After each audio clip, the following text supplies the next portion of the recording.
Que la paix soit avec vous tous, chers frères et sœurs. Une scène inoubliable s'est produite lorsqu'une femme juive a vu un musulman prier sur le trottoir. Ce qu'elle a fait ensuite a stupéfié tout le monde et la réaction des fidèles a ému des millions de personnes à travers le monde. Dans un autre épisode, un homme priait paisiblement quand, tout à coup, un chien a couru vers lui.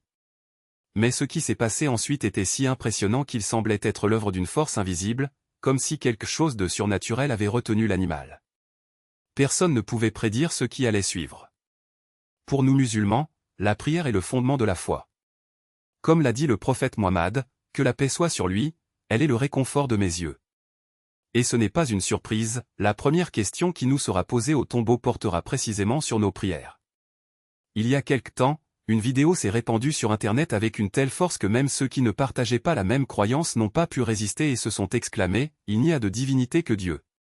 C'était un de ces moments où la présence du divin était ressentie si intensément que tous ceux qui regardaient ne pouvaient contenir leur admiration. Dans la vidéo, un homme a prié sous un soleil de plomb devant sa maison. Alors qu'il se trouvait à la place de Ruku, un chien errant s'est précipité vers lui. N'importe qui aurait eu peur et aurait interrompu la prière, mais pas lui. Même connaissant les risques d'une morsure, il resta ferme, imperturbable. L'animal courut jusqu'à s'arrêter juste devant lui, comme si une main invisible l'avait tenu. Ce moment a montré clairement, celui qui protège sa prière est protégé par elle. Celui qui accomplit ce devoir avec dévouement trouve du soutien au milieu des adversités de la vie. La prière est un commandement sacré, une obligation pour tout musulman. S'il n'est pas possible de prier debout, faites-le assis. Si même cela n'est pas réalisable, allongez-vous. Et même si cela dépasse vos forces, juste un geste, un signe. Aujourd'hui, nous vous proposons une expérience sociale révélatrice. Un homme nommé Adam a décidé de prier dans la rue pour voir comment les gens réagiraient. Ce qui s'est passé ensuite était surprenant. Adam étendit son tapis de prière devant un étal de commerce et commença sa prière. Une Américaine, qui regardait attentivement, s'est approchée du vendeur et lui a dit « Quoi que vous fassiez, respectez ce moment. Ne le dérangez pas, restez à l'écart jusqu'à ce qu'il ait fini. » Ensuite, elle a placé quelques objets autour d'Adam, formant une sorte de barrière pour qu'il puisse prier en paix. C'était un geste si noble que, tandis qu'il priait, d'autres personnes autour de lui ont commencé à le remarquer et, à la surprise générale, certaines se sont même jointes à lui pour prier. Adam a ensuite déménagé dans une rue plus fréquentée. Les passants s'arrêtaient et regardaient avec curiosité, car il était inhabituel de voir quelqu'un prier là, au milieu de l'agitation. Soudain, une femme marcha délibérément devant lui, comme si elle voulait le distraire. Mais Adam est resté concentré, inébranlable, jusqu'à ce qu'il ait terminé sa prière. Quand il eut fini, il remarqua qu'elle était toujours à proximité, comme si elle attendait pour parler. Et c'est ce qui s'est passé, ils ont échangé quelques mots sur l'islam et pourquoi ils priaient ainsi dans la rue.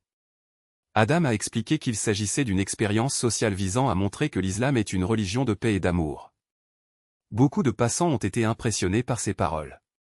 Même un touriste s'arrêtait pour vérifier sa montre pour voir à quelle heure avait lieu cette prière. À un autre moment, Adam a prié à nouveau et, quand il a fini, un homme s'est approché avec un regard de reproche. « Que fais-tu ici? N'as-tu pas honte de prier ainsi, devant tout le monde ?» Adam a répondu calmement, « Je prie Dieu. Ce que pensent les autres n'a pas d'importance pour moi. » L'homme, gêné, s'est excusé et a avoué, « J'ai parlé sans réfléchir. En fait, je vois beaucoup de gens prier ici, mais je n'ai jamais vraiment su ce qu'ils faisaient. » Puis il salua Adam d'un geste de paix et poursuivit son chemin. Passons maintenant à une autre expérience. 3 amis ont décidé de prier dans les rues pour tester les réactions des gens. L'une d'elles a déclaré, « Un jour, j'ai regardé une émission à la télévision qui parlait des préjugés contre les femmes qui portent le hijab. Je me demandais si c'était vraiment vrai. » Il a ajouté, « C'est pourquoi j'ai proposé à notre amie Leia de prier dans les rues de New York. Nous voulions voir comment les gens réagiraient. » Ils ont mis le plan en pratique. Leia étendit son tapis sur le trottoir et commença la prière. À côté d'elle, un homme non musulman l'observait avec un mélange de surprise et de curiosité.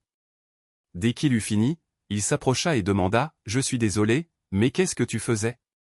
Leia a répondu d'un ton neutre, « Je priais. »« Qu'est-ce que tu pensais que c'était ?» L'homme a admis, « Je ne sais pas exactement, mais j'étais curieux. Je n'ai jamais rien vu de tel. J'ai seulement entendu dire que les musulmans sont violents. » Leia, surprise, répondit, j'adorais simplement Dieu. Pourquoi devrais-je dire une chose pareille? Il insista avec méfiance, êtes-vous sûr de ne pas être impliqué dans quoi que ce soit de suspect? Elle a répondu fermement, non. L'islam n'enseigne rien de tel. Au contraire, c'est une religion de paix. Leïa s'est ensuite déplacée vers une autre partie de la rue, où étaient assis des jeunes. Elle a commencé à prier, mais l'un d'eux s'est levé et, de manière irrespectueuse, a fait des gestes déplacés derrière elle, tandis que ses amis riaient. Malgré cela, Leïa conclut sa prière calmement. Il a déménagé vers un autre endroit et a recommencé. Cette fois, un garçon a commencé à la filmer de dos, ne comprenant pas ce qu'elle faisait. Quand il a fini, il a eu peur et s'est enfui. Mais ce qui s'est passé ensuite était encore plus impressionnant. Alors que Leïa priait à nouveau au milieu de la rue, un homme excité s'est approché et a crié « Vous ne pouvez pas faire ça ici !» Puis il l'a poussée. Mais elle n'a pas été ébranlée, elle n'a pas interrompu sa prière et elle n'a pas riposté. L'homme, de plus en plus agressif, a crié « Arrêtez ça! Sortez d'ici maintenant! Vous ne pouvez pas faire ça ici !» Leïa répondit calmement « Je prie juste. » Il a répondu « Ce n'est pas autorisé. Vous ne pouvez pas accomplir ces rituels ici. » Et à ce moment précis, quelque chose d'extraordinaire s'est produit. Un inconnu s'avança et se plaça à côté de Leïa. Fermement, elle réprimanda l'homme agressif, la défendant sans hésitation. L'intimidateur, surpris par la réaction inattendue, s'est retiré et, envahi par la peur, a fini par fuir les lieux. Les gens autour, qui auparavant regardaient en silence, encourageaient maintenant Leïa, terminez votre prière. N'ayez pas peur. Elle termina calmement sa prière et, en se levant, s'approcha de l'homme qui l'avait défendu. Avec de la gratitude dans les yeux, il a demandé « Êtes-vous musulman ?»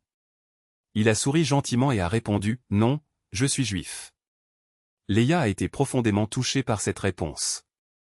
Le jeune homme qui a conçu l'expérience sociale, en analysant ce qui venait de se passer, n'a pas pu contenir son émotion, cela révèle la véritable essence de l'islam. Les médias déforment souvent notre foi, la décrivant comme synonyme de violence et d'intolérance. Mais le véritable islam est exactement le contraire, c'est la paix, c'est la compassion, c'est l'humanité dans sa forme la plus pure. La coexistence, l'amour et la compréhension mutuelle. Et, réfléchissant à la grandeur de ce dont il venait d'être témoin, il concluait avec révérence, que la paix et les bénédictions soient sur notre bien-aimé prophète Muhammad, qui nous a enseigné avant tout la miséricorde. Louange à Allah, le Seigneur de tous les mondes.